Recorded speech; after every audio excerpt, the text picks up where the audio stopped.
What do you even know about the 90s? You were born in 1999. Okay. What do you know about the 90s? What do you know about love in the 90s? I'm very focused on redefining what South African R&B is. When I listened to you, I was like, oh my gosh, this girl speaks about love in such a different way. I think doing something that means something to you is always going to be scary. Especially when it's personal and it's something that you put a lot of effort into and you want to show the world. I think that's terrifying. It's not like in the studio where it's just like me, you, and like the 5 camera people, you know? Okay, guys, I'm working on my sophomore album. Oh my word! Can we get a round of applause? You heard it first, so tell us why, baby! It's Hey Shorty. Welcome to Tell Us Why. We show you guys what we actually Yeah, I'll be back. Not everybody has to just be a princess. Make sure you're adding value to people's lives, even if you just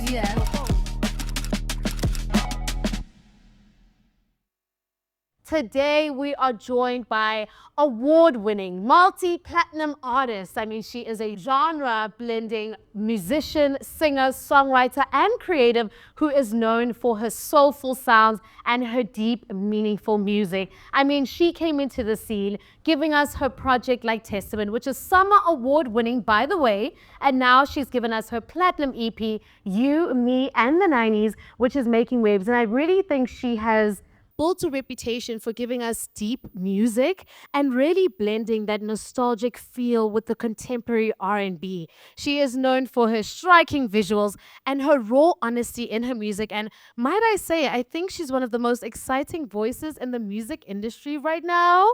I think we can all agree, right?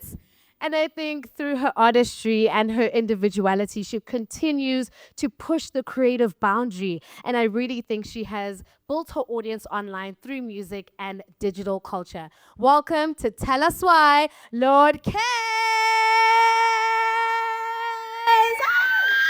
I need to give you a hug. How are you? So good. Hello, everybody.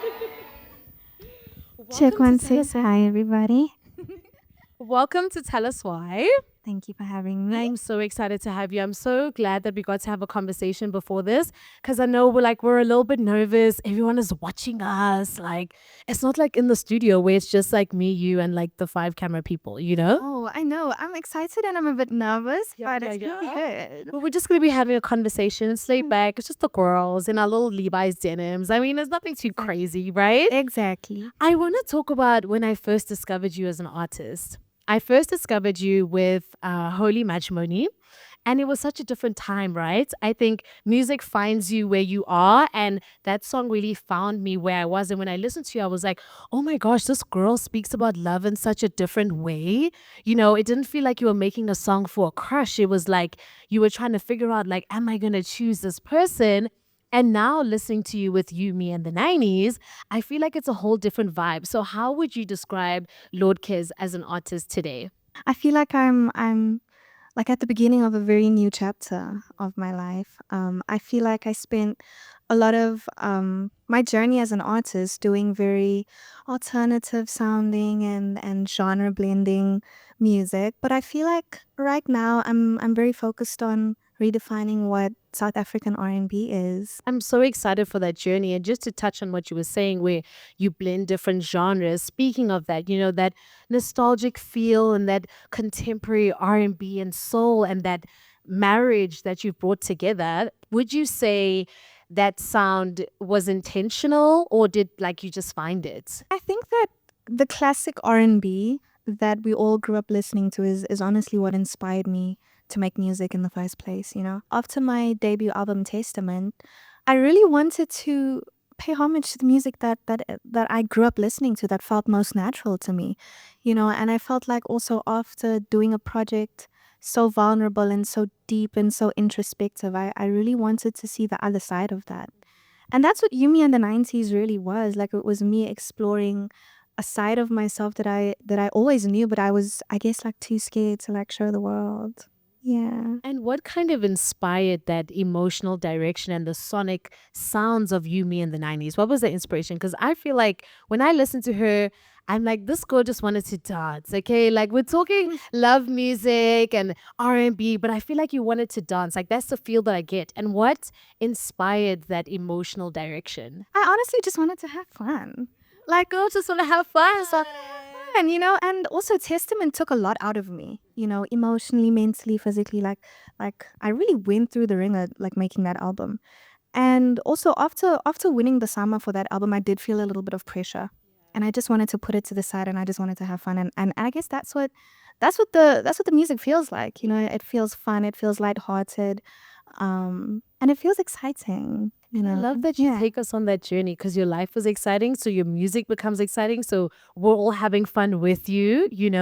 And you spoke about Testament taking a lot out of you. Do you create from lived experiences or a little bit from imagination? I think a bit of both, if I'm being honest. Like I do draw from personal experience like 90% of the time, but I also do live in fantasy dreamland like 10%. Okay, Which not one is the okay, not fantasy? 90.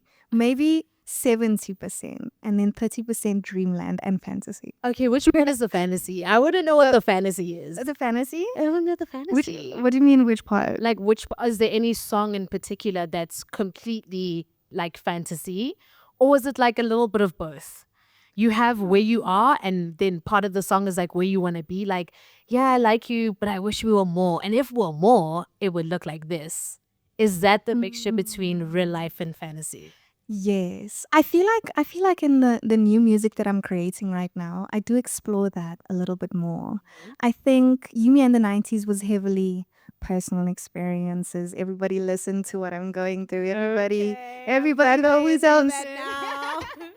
But I do feel like there is a healthy balance actually between like real life and like fantasy and drawing inspiration from everybody else's like experiences and things happening around me and ideas and all of that. Yeah. And because your music is so emotional and vulnerable, isn't it scary like sharing that part of yourself publicly? I think it's always scary. I think doing something that means something to you is always going to be scary. Especially when it's personal and it's something that you put a lot of effort into and you want to show the world.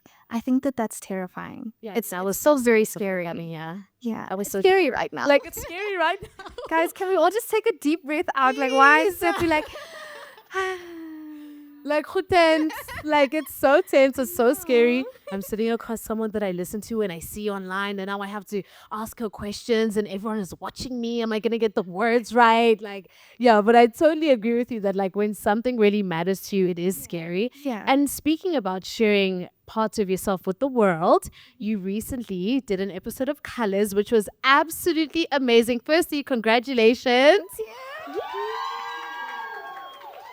How did it feel when you got the call from such a globally recognized brand? It felt weird.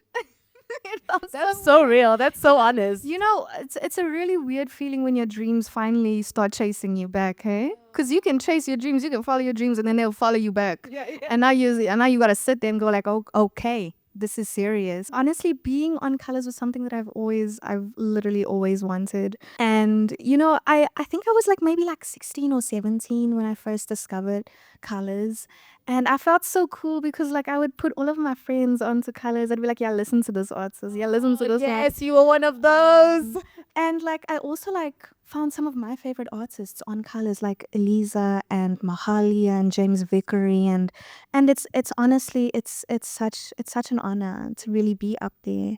Yeah, I feel so proud of you. I mean, we spoke about this before where I was saying to you, like, R&B in South Africa feels so niche, but it's also not niche. Like, I don't know if you guys get what I'm saying. Like, it's like we all listen to R&B, but like, do we all listen to R&B? So I just feel so proud to be South African right now because even though you're on Colors, I feel like we all on Colors. You're not on Colors. We all on Colors. And how did it feel having a iconic fashion brand like Levi's back this project? Because I mean, they're so rooted in individuality and self-expression. What did that mean for you personally and professionally? I feel like because this era that I'm in right now, it's fully expressing who I am and being comfortable with myself and being chosen by Levi's also feels like such an honor because now I feel like I'm actually doing the right thing. You did. So yeah, it really is. I feel honored. And Yeah. did you feel like the alignment was natural for you? You know, it's so funny because I spent like the whole of December like on a crazy run of shows in jeans. Like the looks that me and my girls were pulling up with jeans, and I was just like, oh, this makes sense. It makes so much sense. Even seeing you today, I'm like, this is your style. This is what it is. Like it doesn't feel like, oh my gosh, like she's in Levi's. Like that makes no sense. This feels like your style. And I feel like fashion is such a huge part of your identity and even your visuals. We're speaking music videos when you're like doing your shows. I feel like fashion is such a huge part of your brand. How would you describe your personal style right now? I think right now my personal style is a little bit all over the place because I'm in between projects, and when I'm working on something I like to fully like throw myself into that world. So right now I feel like I'm very 90s, 80s retro. It's uni. That's what it is. It's uni and the old school. What do you even know about the 90s? You were born in 1999. Okay. What do you know about the 90s? What do you know about love in the 90s? I feel like I was a product of love in the 90s. So who better to do one than let's I mean, I wasn't. I'm like a 2K. Like I'm so 2K. I'm not a product of the 90s. I'm sorry. I wanted to be part of y'all, but like, I'm a 2K. Okay, you can still listen to the music. Yeah, Right. definitely in the music. And I just want to take it back quickly to Levi's and, the brand that they represent. I did say earlier on that they're all about self-expression and individuality. And I feel like that's also come through for you. When we speak about aligning with brands, right? How does it feel when a brand truly aligns to your lifestyle and your artistry? Like, how does that feel? Where you're like, this makes sense and this feels good to me. Like, how does that feel? It feels easy. Like it doesn't feel forced. Like it actually does not feel like work in the slightest. It actually feels fun and exciting and aligned. And I want to, take a detour now and speak about social media in the space of musicians. I think it's such a huge part of a musician's career. And how do you think social media has helped you grow as an artist? I think I've always had a very strange relationship with social media. I feel like at times I'm really inspired, and then at times I feel like, oh my god, too much is happening. But I think it's done a lot for my music. I spent a lot of my time promoting my music last year, and like because of that, my whole entire life actually changed. And I'm not even gonna lie about that. It has really opened a lot of doors for me, and I guess like my music is now seen by so many more people. Yeah. And internationally as well. Yeah, for sure. And do you feel any pressure to perform online, like beyond the music? Because you do speak about promoting your music, Yeah. but do you have any pressure of like creating personal content or performing more than just the music when you're online? I do sometimes, and it is a bit unhealthy. I feel like we all kind of go through that thing where you're constantly being fed what you should like and how you should dress and what you should listen to. And I feel like a lot of the times, like, I try not to get too in my head about it, And at the end of the day, I'm always just going to be me. And people are going to like it and people are not going to like it, or maybe they secretly do. But yeah, I try not to get too in my head about that. How do you, because you do speak about like there's so many things, right, that are informing your decision. How should you dress? How should you look? What should you do? How do you really protect your creativity and your mental space in this fast growing environment that is social media? It's actually so funny that you're asking this because I actually recently came off of a retreat. Like, guys, I took like a 4 social media days. detox. Yes. And was just 4 days. I know. It was like I did like a 4-day retreat, and I went to a place called Hoogland where they're very strict about having your phones. It's in nature. You go out there and you disconnect from everything. And I was writing so much. I started forming a callus over here on my middle finger. I won't flip yours. But I took some time off because I felt like I needed to recenter. And I pride myself in my writing. And I feel like I was getting a little bit too in my head. Yeah. Because as creatives, it's very easy for us to do that. It's so easy to, start overthinking. So I took a little break just to figure out what I wanted to say next, what I wanted to do next, what I want the world to really see and hear from me next. So yeah, I feel like that's what I do. I try to take a little break Yeah. I even tried just flip the phone around, so like I'm not seeing the notifications. Yeah, because it's the notifications that get you like, okay, what's next? Exactly, it's a trap. Yeah, no, it really is. So you took 4 days away. I did. You were just riding. Did you have your phone or no phone? I had my phone with me, but like I wasn't on it. You were very Yeah. intentional about taking the break. I was a little bit hard to reach. I hope it wasn't 4 days before this. It actually was. Okay, no, it was like last week. Okay, at least. I was about to say like, but we've been chatting. What are you talking about? What's the biggest lesson the music industry has taught you? That's such a deep question. I think that your greatest strength is just being yourself. I think trying to fit a mold that society places on you it's not ever going to work out for you. Yeah. It never worked out for me. It never really works out for anyone. You know, I think that being authentic and being true to yourself is one of I think it's one of the biggest, like, I guess, tools and weapons Yeah. that you could have, Yeah. you know. And you speak about like certain things not working out for you. I don't want to say a woman in the industry because I feel like we've had a lot of those conversations, but just you as an artist, what are some of the things that you've had to overcome in the industry? You know, I try not to linger on things too long. Yeah. You know, I try not to let them knock me down, really. I feel like every time I am faced with something that is a little bit of a challenge or an obstacle, I try to get over it really quickly. Yeah. You know, In and out. Exactly. Like let's move on.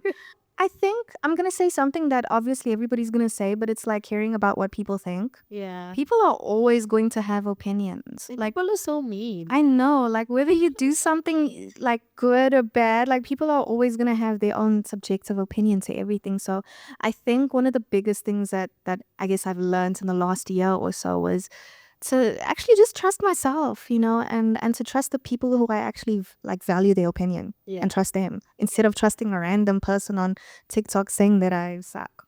Like with no profile picture either. No profile picture, zero followers, nothing. Exactly. I want to know. So I've always loved what you've been doing creatively. I think your music videos are absolutely stunning. Your style is amazing. So what are you working on creatively right now? I know you've been on your retreats. You have a little bit of things up your sleeve. So what do we have in the tank creatively? What do we do next? Okay, guys, I'm working on my sophomore album.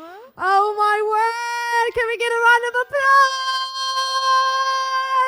You heard it first, so tell us why, baby. Okay. Yeah.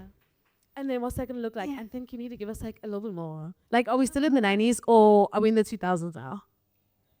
I don't know. Or are we in the 80s? Maybe. I think we might be in the 80s. We'll see. We'll see where we're at. But will you give us a sneak peek? Like, here at why? I feel like When I Feel is a sneak peek. Oh. Yeah.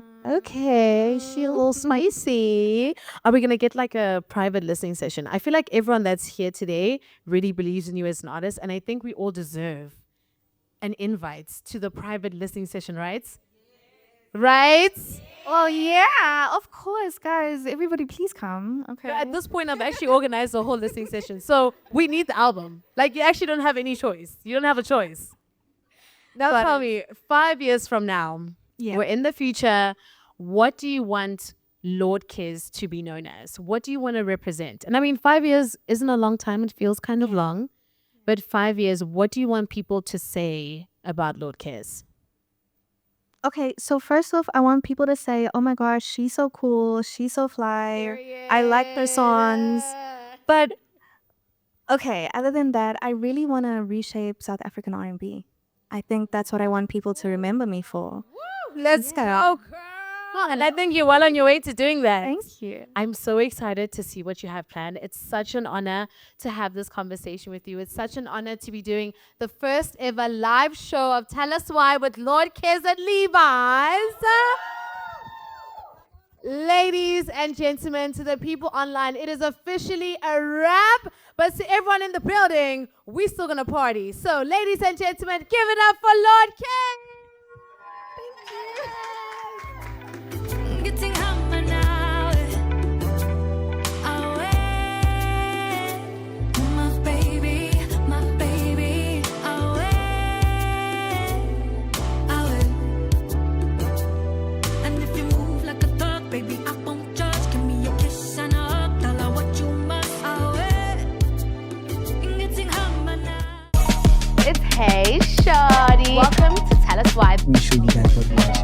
Yeah, I'll be back. Not everybody has to just be a princess. Make sure you're adding value to people's lives, even if you just